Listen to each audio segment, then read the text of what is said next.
mystère de la vérité restauratrice Mivresse avec Dr Gaoudé, tu connaîtras la vérité et la vérité t'affranchira.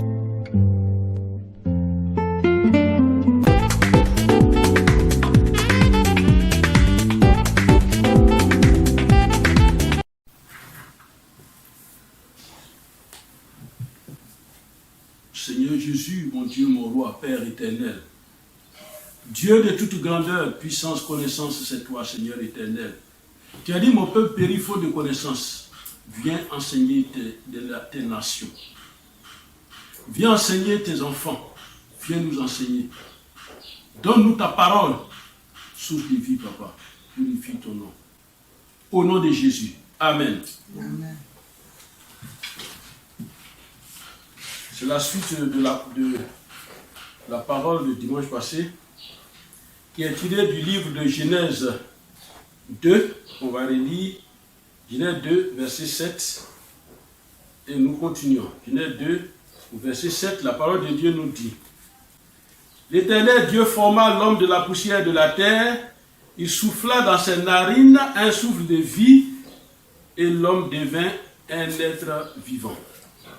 Amen. Alors donc c'est cette parole que nous avons présentée, qui avait pour thème « Quelle vie as-tu » Et nous avons parcouru les différentes vies dans le message, les différentes vies de l'homme. On a dit il y a deux vies, il y a la vie mauvaise, la mauvaise vie et la bonne vie. Et nous avons parcouru la mauvaise vie. Et nous n'avons pas terminé, je vous rappelle, on a parlé de la vie amère, en vouloir à la vie pour la vie. On a fait tout ce tour-là. Et nous continuons aujourd'hui sur là où nous sommes arrêtés. Et la dernière vie qu'on avait vue, c'est la vie errante. C'est-à-dire quelqu'un qui est vagabond, qui se promène seulement. Ah, c'est la vie errante. Et nous avons prié. Alors, nous continuons donc aujourd'hui sur cette lancée. Et pour continuer sur cette lancée, on va prendre Psaume 69, verset 1-2. Psaume 69, verset 1-2, prenons la parole de Dieu. Que nous dit la parole de Dieu dans Psaume 69, verset 1-2. La parole de Dieu nous dit: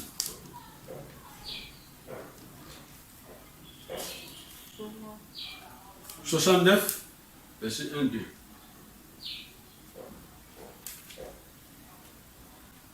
Au chef des chants, sur les lits de David, sauve-moi. Sauve-moi, ô Dieu. ô Dieu. Pourquoi? Car les eaux menacent ma vie. Sauve-moi, ô Dieu, car les eaux menacent ma vie. Les eaux menacent ma vie. C'est-à-dire, c'est comme s'il y a l'eau qui envahit. Non. On va profondément dans la parole de Dieu. Sauve-moi. Les situations difficiles que je vis là menacent ma vie. Sauve-moi. Ce que je vis menace ma vie. Sauve-moi. Les attaques nombreuses, ça menace ma vie. Sauve-moi. Les troubles. Sauve-moi, Seigneur. Alors c'est pour dire, nous parlons de la vie menacée. Chacun de nous doit être conscient des menaces qui planent sur sa tête. Il y a des menaces de tous ordres. Menaces de mort, menaces de destruction, menaces de ravages. Alors la vie est menacée. Quelqu'un qui a cette vie-là, où les sorciers vont au-delà d'avoir affaire à lui, au-delà de, comme on a dit, ils en veulent à ta vie. Ils vont au-delà de là, au-delà de ça. Et maintenant, c'est des menaces. Comme si tu avais tué quelqu'un. Ça, c'est la vie menacée. Jérémie 4, verset 10. La parole de Dieu nous dit quoi? Jérémie 4, verset 10. Jérémie chapitre 4, verset 10. Jérémie 4, verset 10. La parole de Dieu nous dit. J'ai dit. Ah Seigneur. Ah Seigneur, j'ai dit. Ah Seigneur éternel. Tu as donc ton peuple, Tu as donc ton peuple, ce peuple Israël, et Jérusalem, en disant, vous aurez la paix. Vous aurez la paix. Et cependant, l'épée menace leur leur vie. Tu as dit que vous aurez la paix. Tu as dit que c'est pour la paix que tu as envoyé Jésus-Christ. Tu as dit que si nous allons à l'église, on va avoir la paix. Tu as dit que si nous marchons avec Jésus, on va avoir la paix. Cependant, l'épée menace nos vies. Amen. Amen. Cependant, l'épée menace nos vies. Cependant, l'ennemi menace nos vies. Ça doit s'arrêter au nom de Jésus.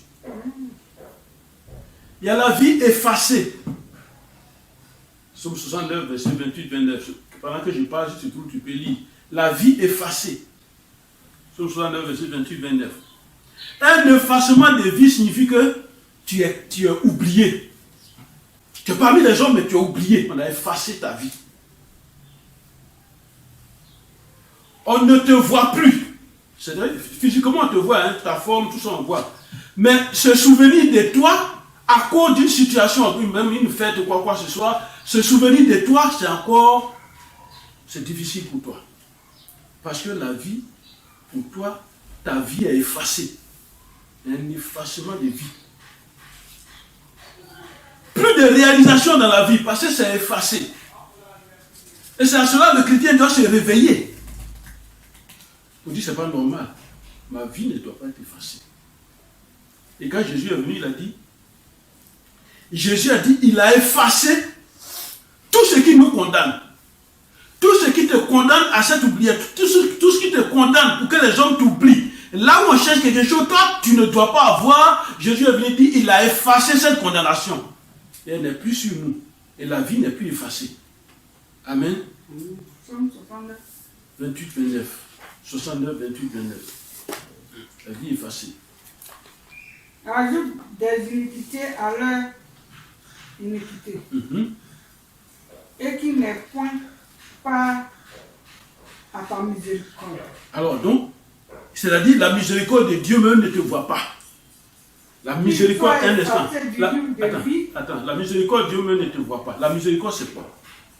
Tu as tué, tu as fait tout ce qui est mauvais. Le fait que Dieu t'ait créé, t'a mis au monde, t'a mis parmi les hommes, à partir de ce fait-là, quand tu demandes quelque chose, Dieu lui-même, sans que tu ne lui demandes pardon, lui-même, il crée une pitié en lui, et puis il te pardonne. Alors, qu'est-ce que la miséricorde dit? Relis. Tu nous dis, relis.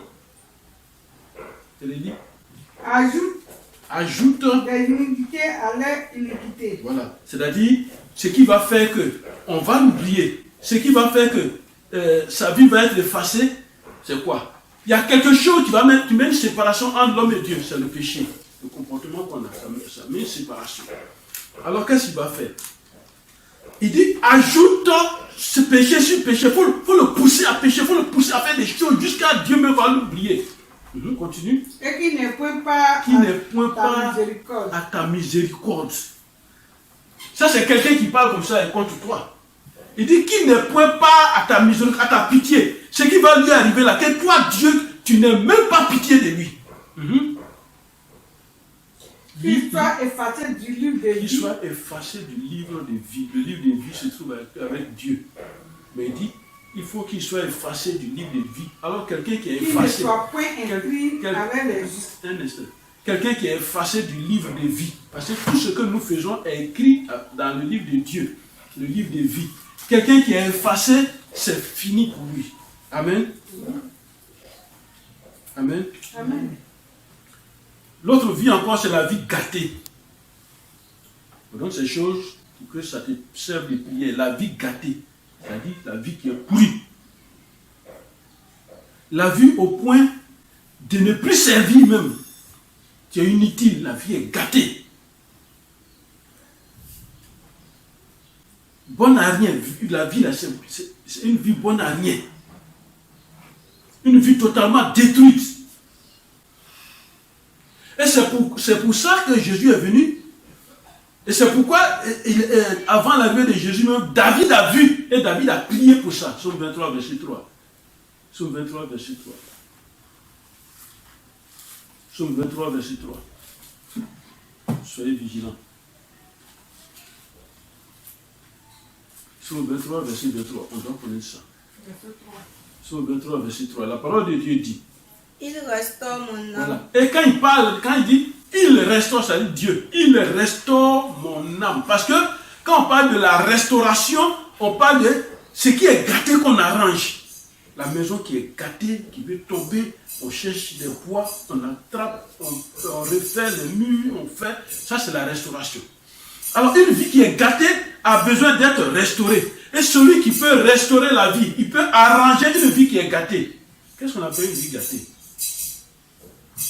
On peut te salir totalement avec les déchaînements, on peut te salir totalement.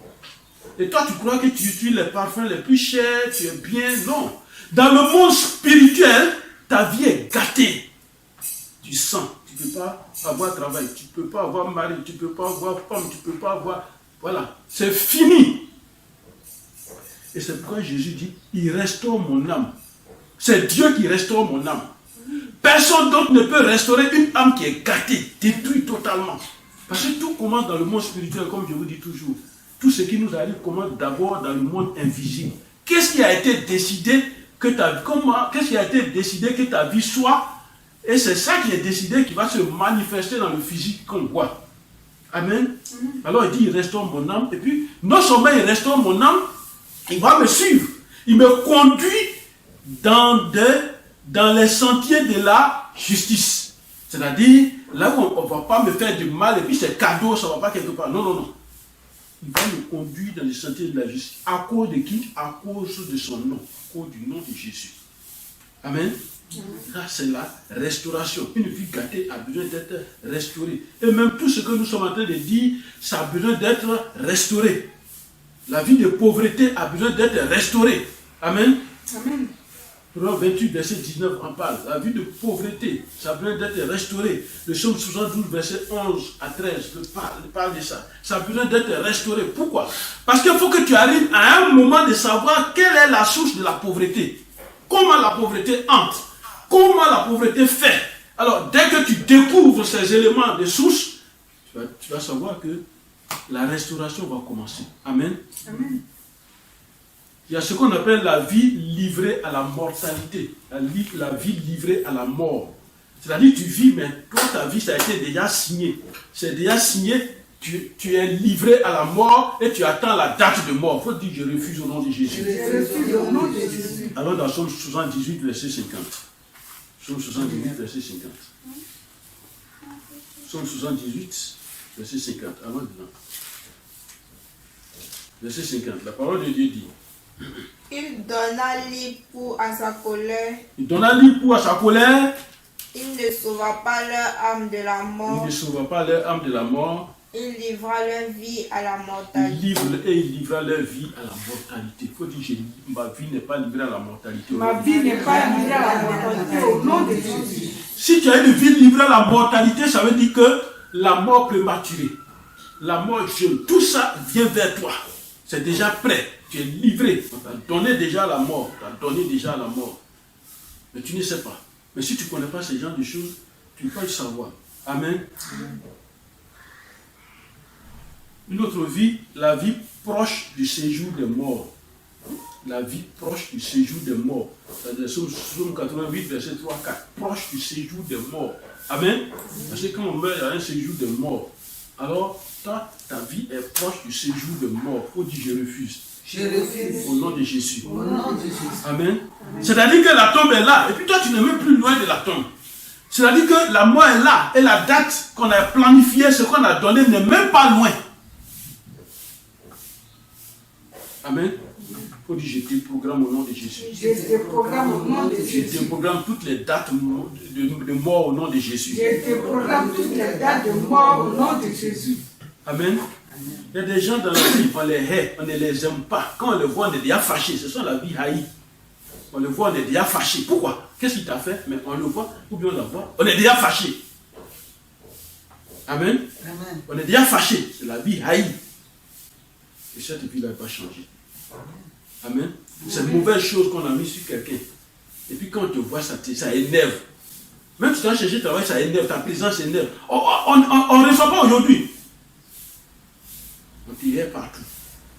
Amen.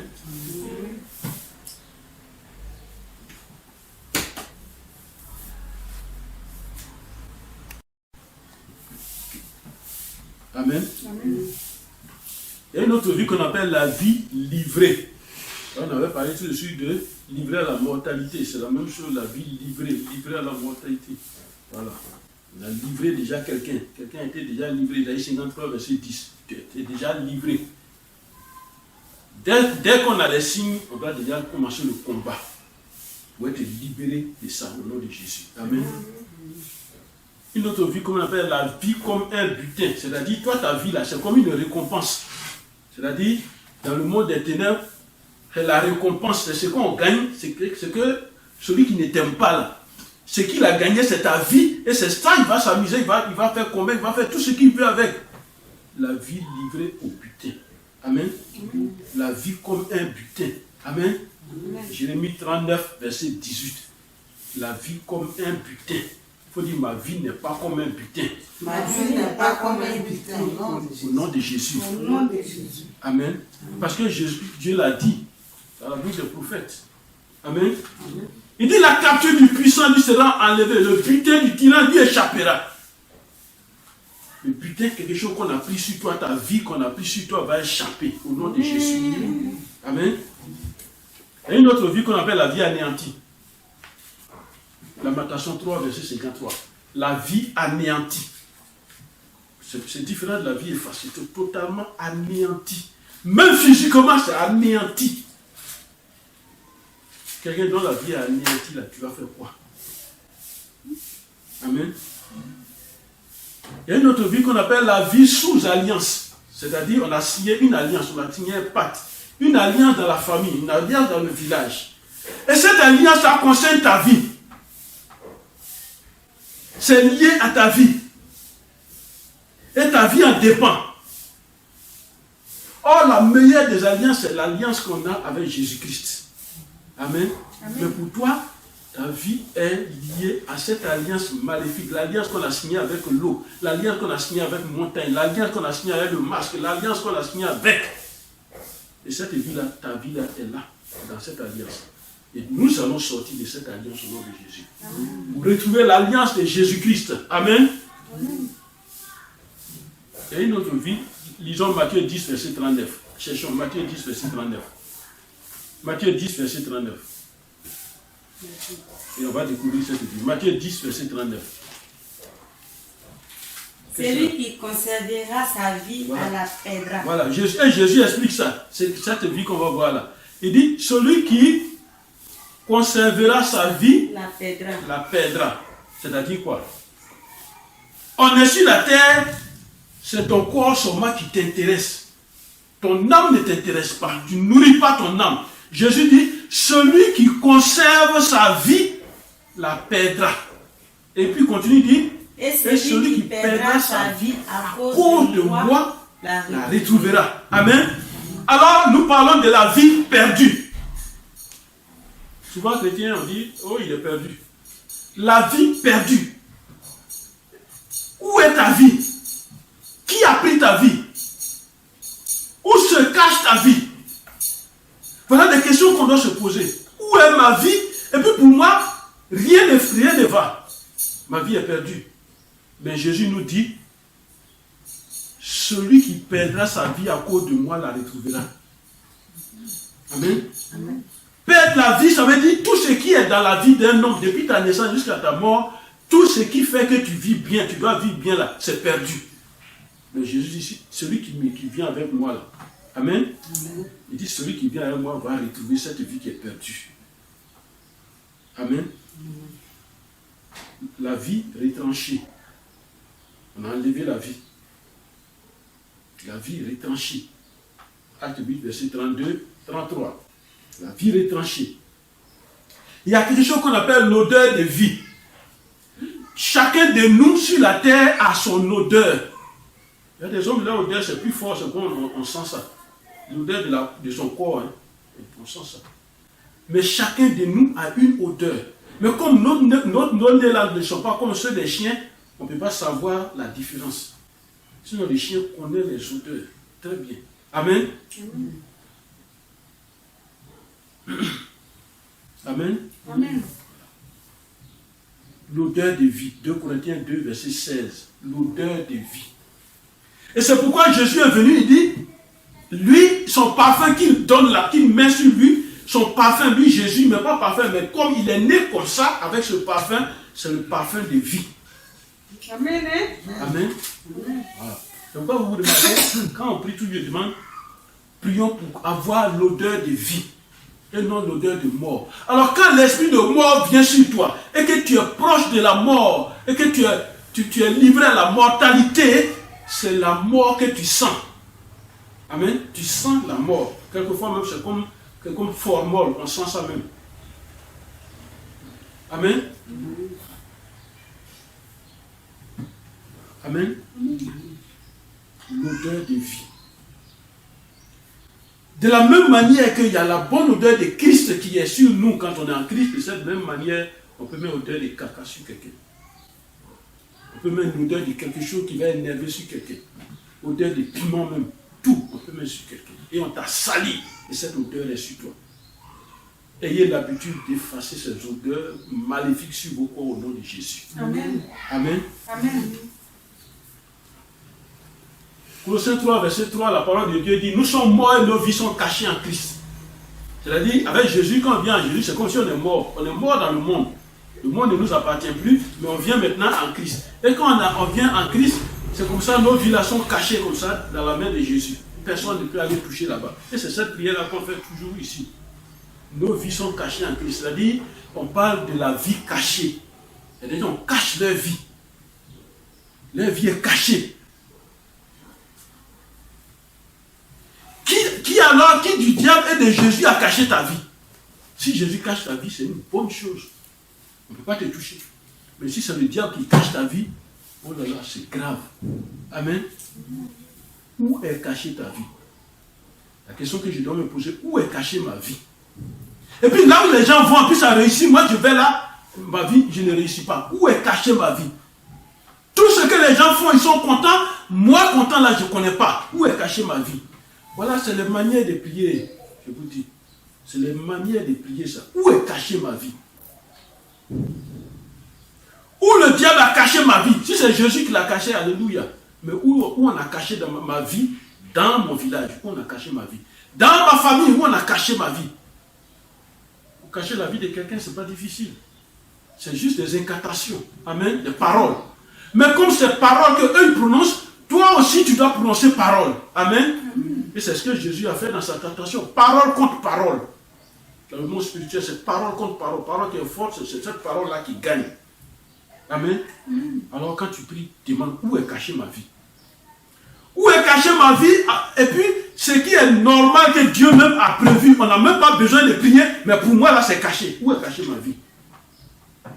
Est-ce qu'on a besoin de prier pour manger? Pas besoin. Dieu a déjà, quand vous lisez la Bible, Dieu a déjà préparé tout ça. Ça y est, là déjà, c'est pour toi. C'est pour nous, c'est pour toi. Amen. Amen. Alors, la dernière vie qu'on va voir maintenant pour attaquer la bonne vie, la vie retenue dans la servitude. Amen. Amen. La vie retenue dans la servitude. Hébreux 2, verset 15. Il faut chercher. Cherchez Hébreux 2, verset 15. Hébreux chapitre 2, verset 15. La vie retenue dans la servitude. Et qu'il délivra tous ceux qui, par crainte de la mort, étaient toute leur vie retenus dans la servitude. Voilà. Toute leur vie retenue dans la servitude. Or, quand Jésus est venu, il a dit dans Jean 8, verset 34-36, il a dit, si Christ vous a franchi, vous êtes réellement libre. Cherchez Jean 8, là-bas. Si Christ vous a franchi, vous êtes réellement libre. Alors, on dit toute leur vie, il y en a qui sont retenus dans la servitude. Qu'est-ce qu'on appelle servitude? C'est l'esclavage. Toute leur vie, ils sont retenus dans l'esclavage. Vas-tu accepter ça? Non, on doit sortir de l'esclavage. Jean 8, verset 34. Allons-y. Jean chapitre 8. Jean 8, après du verset 34. La parole de Dieu nous dit. Il lui répondit, En vérité, Ouais. je vous le dis. En vérité, je vous le dis. Leur répliqua Jésus. Quiconque livre au péché est esclave du péché. Quiconque fait quoi? Livré au péché. Quiconque est livré au péché est esclave du péché. Donc si on enlève le mot péché, tu mets n'importe quoi qui est mauvais. Quiconque est livré, c'est pas moi, livré à la pauvreté, esclave de la pauvreté. Quiconque est livré à la maladie, esclave de la maladie. Quiconque est livré au chômage est esclave du chômage. Quiconque est livré au péché est esclave du péché. Continue la lecture. Or, l'esclavage ne demeure pas toujours dans la maison. Or, l'esclave, lui, il demeure pas, il ne reste pas toujours dans la maison. L'esclave, lui, il reste pourquoi? Continue. Le Fils, il demeure toujours. Le Fils, lui, demeure toujours. Si donc le Fils vous a franchi, Si donc Jésus-Christ nous a franchis, vous serez vous serez réellement réellement libres. Et c'est cette liberté-là que la vie chrétienne de maintenant n'a pas. Comment on peut être dans une église et puis on a des interdits, on a des lois, on a des contraintes, tout est sur nous, on n'a pas de liberté. Il ne faut pas aller au village, il ne faut pas aller à la réunion. L'Esprit dit il ne faut pas faire ça, l'Esprit dit il ne faut pas faire ça, l'Esprit dit il ne faut pas faire, l'Esprit dit il faut faire comme ça, l'Esprit dit il faut gêner pour saluer ta maman, l'Esprit dit, mais comment, où est la liberté? Où est la liberté?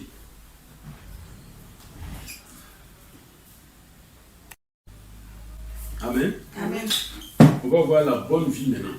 Amen. Tout ce qu'on a parcouru, c'était pour connaître qu'il y a mauvaise vie. On va voir la bonne vie. Alors, avant de voir la bonne vie, la parole de Dieu dit, écoutons d'abord ce que Jésus a dit. Il dit, il a été clair. Il dit, le diable est venu pour égorger, détruire, nous tuer. Mais lui, il est venu pour que nous ayons la vie, et la vie en abondance. Il ne s'est pas limité à une petite vie, la vie et la vie en abondance. Amen. Amen. Jean 10, verset 10, qu'on connaît. Alors, allons maintenant parcourir la bonne vie.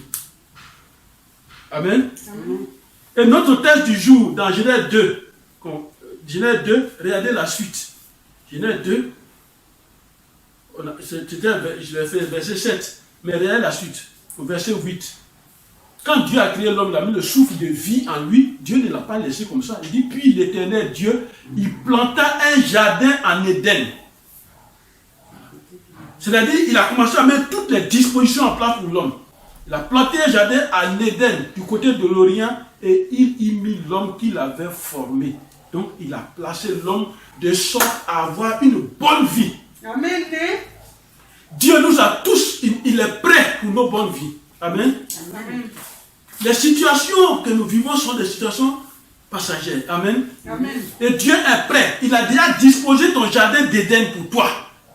Et il t'a placé dans ce jardin d'Éden. C'est pourquoi il pose la question, où es-tu? Il demande à Adam. Adam, je t'ai mis dans un bon endroit, mais où es-tu? Où est ta vie? Amen. Amen. La vie que le Seigneur, la bonne vie là, c'est la vie que le Seigneur aime.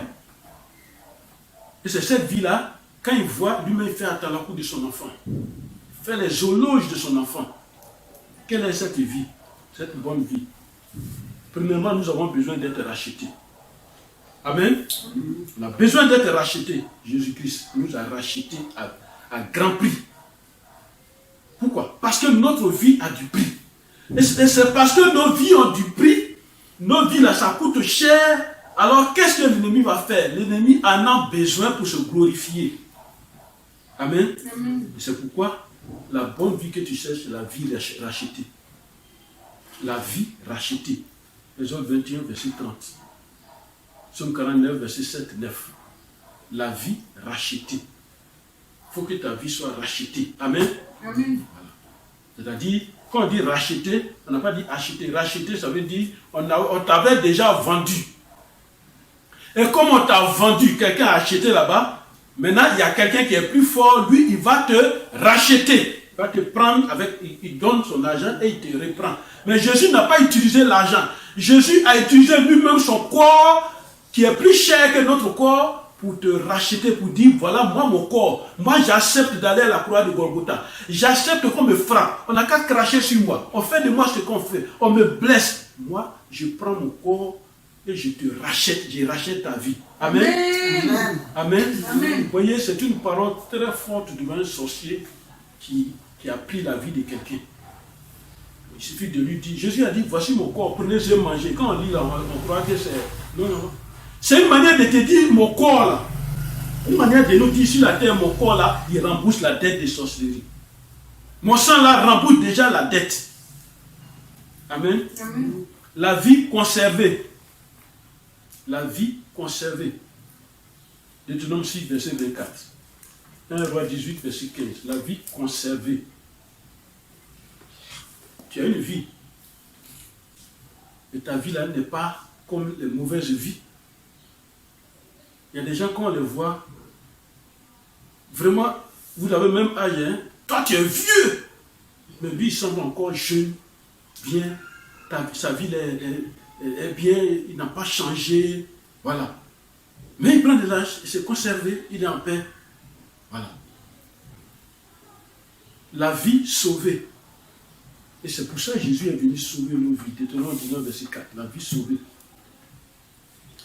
Être plein de vie. C'est-à-dire qu'on dit plein de vie, c'est comme un seau qui est rempli. Tu es plein de vie. 2 Samuel 1, 9. 2 Samuel 18, 14. Et comme je disais, la vie a un prix. Donc, il y a le prix de la vie. On ne prend pas n'importe quoi pour aller vendre au marché.